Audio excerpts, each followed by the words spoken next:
Muy buenas tardes, bienvenidos al Mundo Ahora de France 24. Yo soy Elena Lozano y todo lo que verá a continuación es noticia. Iniciamos.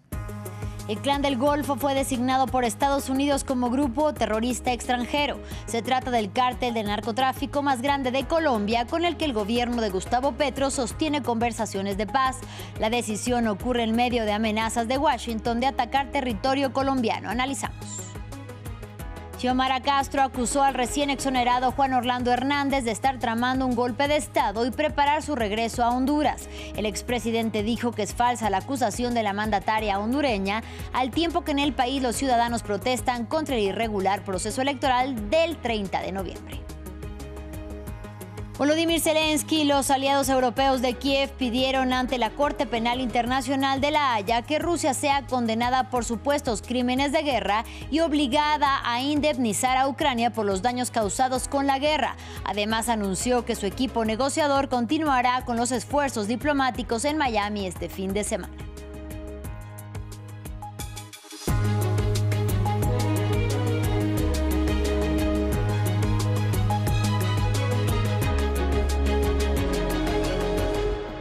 Iniciamos en Colombia. El llamado Clan del Golfo fue designado por Estados Unidos como grupo terrorista. Se trata del cártel de narcotráfico más grande de Colombia, con el que el gobierno del presidente Gustavo Petro sostiene conversaciones de paz.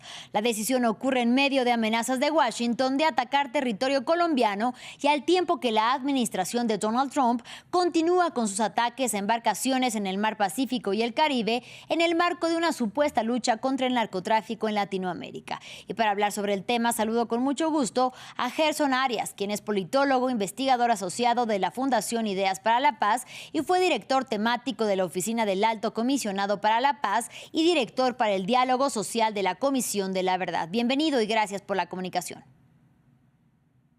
A ustedes por tener en cuenta nuestra opinión y aquí con todo gusto. Claro que sí, pues en momentos en los que se negocia entre Nariño y el grupo armado un desarme y la pacificación de los territorios que el Clan del Golfo controla, ¿qué puede significar, según su análisis, su clasificación como grupo terrorista por parte de Estados Unidos?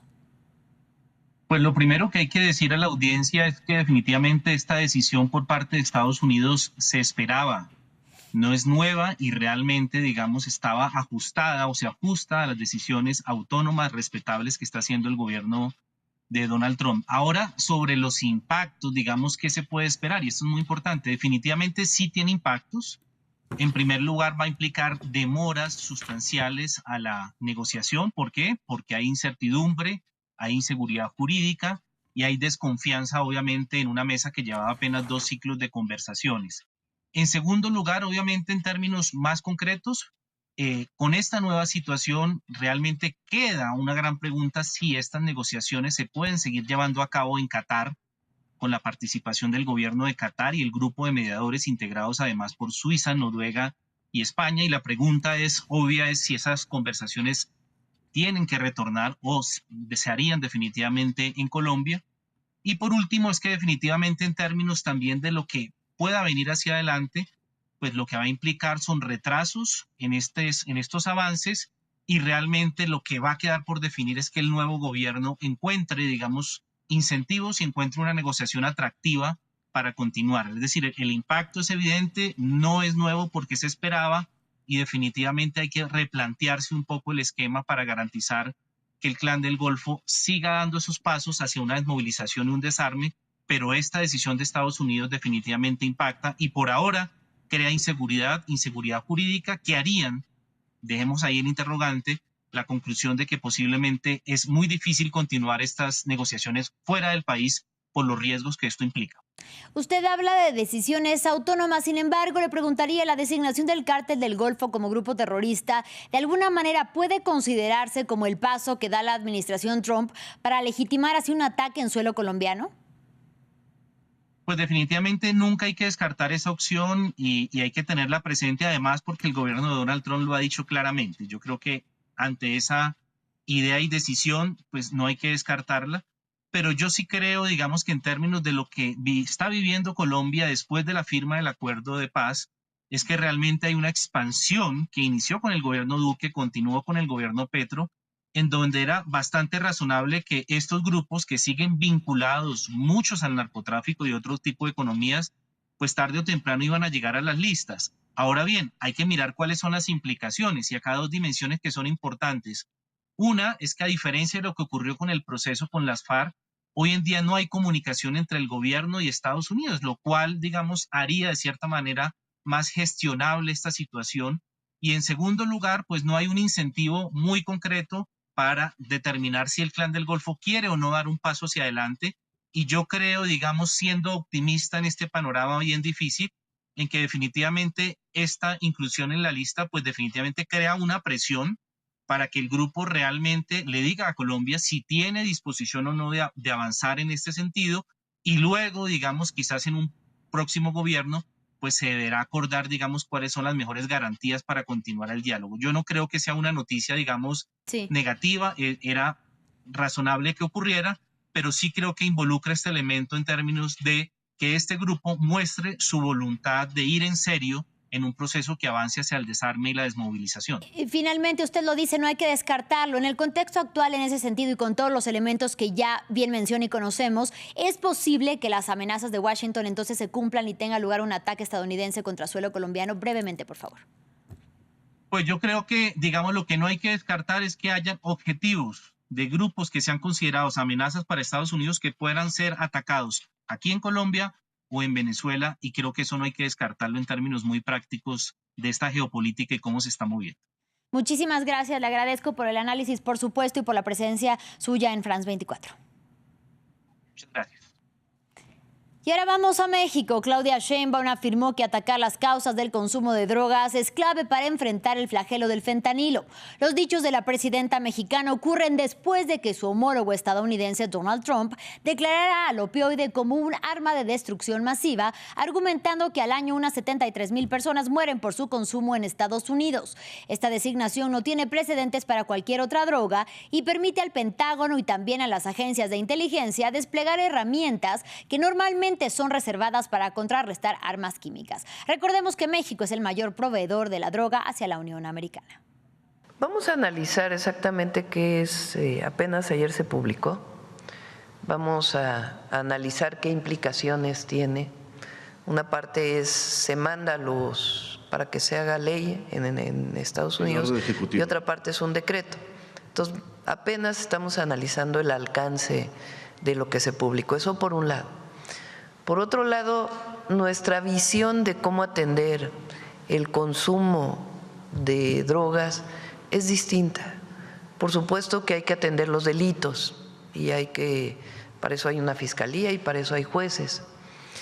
Pero hay que atender también las causas del consumo de las drogas. Continuamos en Estados Unidos, sin planes de publicar el video de un segundo ataque ocurrido el 2 de septiembre contra una supuesta narcolancha para presuntamente matar a los sobrevivientes. Así lo afirmó el secretario de Guerra de Estados Unidos, Pete Hegseth, que este martes compareció ante el Congreso junto al secretario de Estado estadounidense, Marco Rubio. Ambos encararon a los legisladores para explicar e intentar defender la estrategia de la administración de Donald Trump contra el narcotráfico en América Latina y que básicamente ha consistido en numerosos ataques en el Mar Caribe y el Pacífico contra quienes acusa sin publicar pruebas de narcotraficantes que transportarían drogas hacia la Unión Americana. Y en más información de la región latinoamericana, en Honduras, Xiomara Castro acusó a Juan Orlando Hernández de estar tramando un golpe de Estado. Según la presidenta hondureña, el exmandatario, que fue condenado por narcotráfico y luego indultado por el gobierno de Donald Trump, estaría preparando su regreso a Honduras para proclamar así como ganador de las presidenciales del 30 de noviembre a Nasri Asfura, quien es apoyado por la Casa Blanca. En respuesta, Hernández dijo que es falsa la acusación, al tiempo que en el país los ciudadanos protestaron contra el irregular proceso electoral y habrían sido reprimidos por las autoridades. Nos amplía nuestra corresponsal, Kenia Torres. Me encuentro en este momento en las afueras del Centro Logístico Electoral, el lugar de acopio de todas las actas electorales del pasado proceso eleccionario del 30 de noviembre. Este centro se encuentra fuertemente militarizado. En las últimas horas se registró aquí un desalojo bastante violento en el que resultaron varias personas heridas, especialmente los simpatizantes del Partido Libertad y Refundación que vinieron acá a protestar y a exigir al Consejo Nacional Electoral el conteo voto por voto.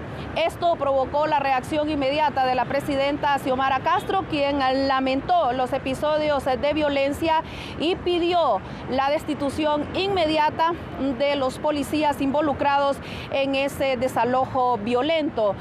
Solo minutos después se volvió a pronunciar a través de sus redes sociales la mandataria Castro con una fuerte denuncia en contra del expresidente Juan Orlando Hernández, recientemente indultado por el presidente de los Estados Unidos, Donald Trump. Castro escribió textualmente que a partir de información de inteligencia verificada, Juan Orlando Hernández planifica su regreso al país para declarar al próximo ganador de las elecciones, denunció Xiomara Castro. También dijo que está en marcha una agresión orientada a romper el orden constitucional y a dar un golpe de Estado a su gobierno. Recordemos que Castro culmina su mandato el próximo 27 de enero. Inmediatamente también reaccionó el expresidente Juan Orlando Hernández a través de su cuenta X, negando rotundamente las acusaciones de la mandataria. Mientras esto sucede, el conteo de las actas especiales, 2.773 actas que estaba estipulado el inicio de este conteo especial para el sábado, todavía no inicia por desaveniencia de los partidos políticos. Entre tanto, el pueblo hondureño sigue exigiendo al Consejo Nacional Electoral una pronta respuesta. Este organismo tiene hasta el 30 de diciembre como fecha límite para hacer una declaratoria de quién será el próximo presidente de Honduras. De Honduras nos dirigimos a Brasil, donde la Corte Suprema condenó a los últimos 5 acusados del intento de golpe de Estado encabezado por el expresidente Jair Bolsonaro, quien ya cumple una pena de 27 años en prisión.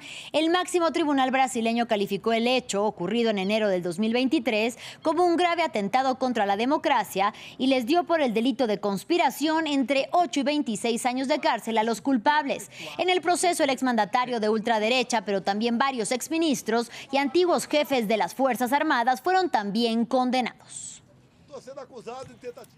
Finalizamos en La Haya. Este martes fue creada la Comisión Internacional de Reclamaciones que permitirá a los ucranianos presentar precisamente reclamaciones por las pérdidas sufridas con el inicio de la invasión rusa. El mecanismo de indemnización a petición de Ucrania y de sus aliados europeos que piden que el Kremlin indemnice a Kiev y sea juzgado por presuntos crímenes de guerra será coordinado por el Consejo de Europa, un grupo de 46 naciones cuya misión es proteger los derechos humanos en el continente y del que Moscú fue excluido en febrero del 2022. Lea Aurel nos amplía. Un organismo internacional que tendrá que decidir sobre las decenas de miles de millones de euros de indemnizaciones que se pagarán a Ucrania por la invasión rusa. En La Haya, altos funcionarios crearon el martes esta nueva comisión conformada por 34 países y la Unión Europea, que también incorporará más de 86.000 reclamaciones ya presentadas por particulares y grupos en el registro de daños puesto en marcha en 2023. No existe una vía clara para obligar a Moscú a hacerlo, pero el Consejo de Europa insiste en que Rusia debe pagar la factura. Ya estamos viendo intentos de excluir las reparaciones y, de hecho, cualquier forma de rendición de cuentas del posible acuerdo de paz. Esto supone una enorme responsabilidad para la comunidad internacional, incluidos los participantes de esta Comisión Internacional de Reclamaciones. Juntos debemos defender a las víctimas de esta brutal guerra de agresión. Si no lo hacemos, habrá más. Sin embargo, el principal punto de fricción será encontrar los fondos necesarios para las reparaciones. Los líderes de la Unión Europea deben decidir sobre el uso de los activos rusos congelados en una cumbre que comienza el jueves, una decisión crucial, según el presidente ucraniano Volodymyr Zelensky. Hoy en día los activos congelados podrían compensar algún decreto de apoyo de algunos países. Sería un apoyo importante. No veo ninguna oportunidad de mantenernos firmes sin este apoyo. Estas discusiones se producen en un momento en que el mandatario estadounidense Donald Trump considera que un acuerdo para poner fin a la guerra en Ucrania está más cerca que nunca. Así llegamos al final de este espacio informativo. Gracias por su compañía y hasta la próxima.